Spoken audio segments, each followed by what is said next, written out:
to News Talk for this New Year's Day 2008. I'm Bruce DePoit. It's our annual Year in Review program where we dissect the events of the past year and look ahead to the coming 12 months. We've got two regulars and a newcomer on our panel this year. Former Rockville Mayor Steve Van Grack is an attorney in Montgomery County. Prince George's civic activist and college professor Sharon Morton joins us. And in the John Mason chair, Danny Vargas, a local businessman and head of the Republican National Hispanic Assembly, making his first appearance on the show. So far, so good? Good time? All right. It's like you've been here all along. All right, gang. My favorite half hour of the year. Our awards. We'll begin with News Story of the Year. For this first segment, we'll begin with you, Danny, work our way back toward me. Danny, what was the news story of the year? From my perspective, looking nationally, I think the news story of the year was the fact that the surge in Iraq is working. We see that since June or July, violence has dropped by 60%. We've got 110,000 new Iraqi soldiers and police officers. It's working. We're actually making progress, and I think that's a great success story for the country. We made that. Oh my God! I can't believe you said that, Danny. We'll come back. Yeah, let's come back to that. What was your news story of the year? I had two. I had the Don Imus situation and the Jenna 6. Those were my news stories of the year. They kind of actually tied in together because we're beginning to see a surge, I believe, in racism, which is surprising. Here we are going into 2008. And we're seeing a lot more nooses hanging from trees. I was very upset about the whole Jenna 6 situation. I'm not saying that those kids were right, but I'm saying that they should have gotten the same kind of justice that the white kids got. It was very unfair. It was such an opportunity for a teaching moment. Oh, definitely. Just to show how far we've come. News story of the year.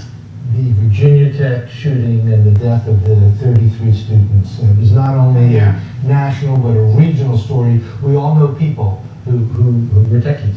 And we all felt very, very hurt by that. It is an outrage that I'm not sure what we're going to do about it, but boy, I thought that was a story. You know, it's interesting. I thought one of you would pick my news story of the year. Yours were all good, but the foreclosure crisis. Oh, yeah. Oh, that's one of them. Yeah, I have that. I mean, the number of people, and you have to wonder, were people signing loans they didn't understand? Yeah. Was it all the economy? Was it these mortgage products, quote unquote? I mean, this is having major impacts on our communities. It's affecting the financial systems here and abroad. This is wild. Yeah, and it's sending middle class Americans into homelessness, which is another.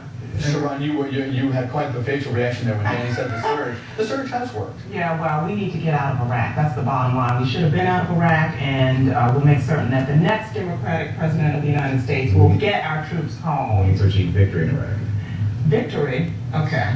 All right. Most over-reported story of the year. Danny? Oh, most over-reported. Brittany, Paris, and Lindsay. Okay. All right, same for me. I'm so sick. Yeah, go ahead. Go ahead. Yeah, I'm sick of that too. If they tell me one more story about Brittany's custody battle, I'm going to gag. I can't take it. I mean, where are the stories about the cure for breast cancer and AIDS? Where are those stories? You know? Steve? The death of Anna Nicole Smith just boggled my mind with the amount of coverage that she got. Like she was a statesman. She got more press than President Ford. I know. I couldn't figure that out. Well, I think there were two reasons why she was so famous. Why? Oh. Yeah. For me, it was the drunk. It was, as you say, the drunken exploits of famous for being famous. All the people that we've mentioned. The most underreported story of the year. Danny? I think the most underreported story, I thought this was very interesting. In Brazil, they found oil reserves of up to 8 billion barrels. This is going to have huge ripple effects in terms of the economy, but also in terms of the energy sector. Brazil will be lifted up into the top 10 of oil exporters around the globe, and that can have an impact on our energy independence. Sharon? Poverty in America. No one talks about it. We actually didn't really know there was a such thing until Katrina, and we saw the vast numbers of people still living in poverty. Would you believe how many millions of Americans, children in particular, that are still living in poverty, that go to bed every night hungry in the richest country in the world? That is the most underreported story of the year. Steve? I chose the Global Warming Conference in Bali. This is an issue that is international. And the reporting that came of that was minuscule, and I just think that it's a major issue. My underreported story of the year was California's move to potentially apportion their electoral votes in 2008 on a percentage basis, so that if Republicans get 45% and lose, instead of having that enormous pot of electoral votes count entirely toward the Democrats, they would break it 55-45. The presidential race takes on an entirely different coloring if that goes forward. No state does it now, by and large, I think with one exception. So this would be huge if it happens. Disappointment of the year, Danny. You know, I'm from New York originally, and my biggest disappointment was the New York Mets. Just falling apart as we were approaching the postseason. They just fell apart. Historic, the falling apart. But so that was just my personal disappointment. All right, we'll grant a moment of point of personal privilege. Well, you know, I'm a mom, so I'm always talking about issues that impact children, and my disappointment was President Bush's second veto of the S-CHIP program, which is the program that would ensure insurance for all children in this country. And that's another, well, I could have put that under outrage, which I should have done, but that's another outrage that you have millions of children in this country who don't have health insurance, but we're taking care of the children and everybody else in Iraq.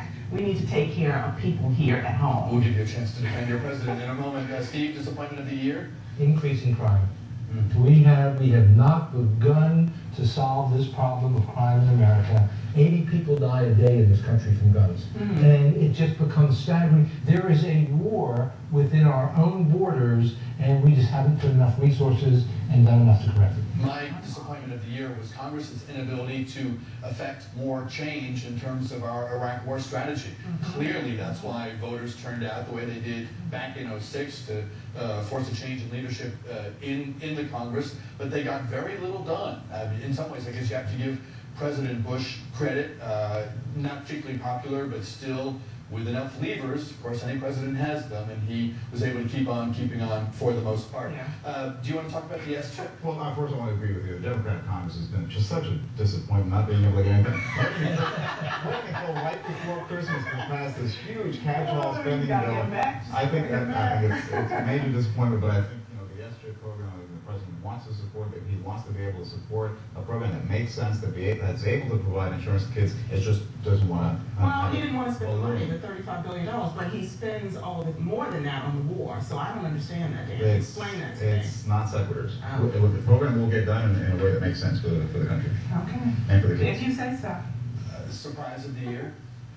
Surprise of the year. I think I was surprised and happy about some breakthroughs in stem cell research. The fact that there were researchers in Japan that were able to find that they could use human skin cells to act as embryonic type stem cells, where you can actually take these stem cells from human skin and have it grow as other types of organs. That was fabulous.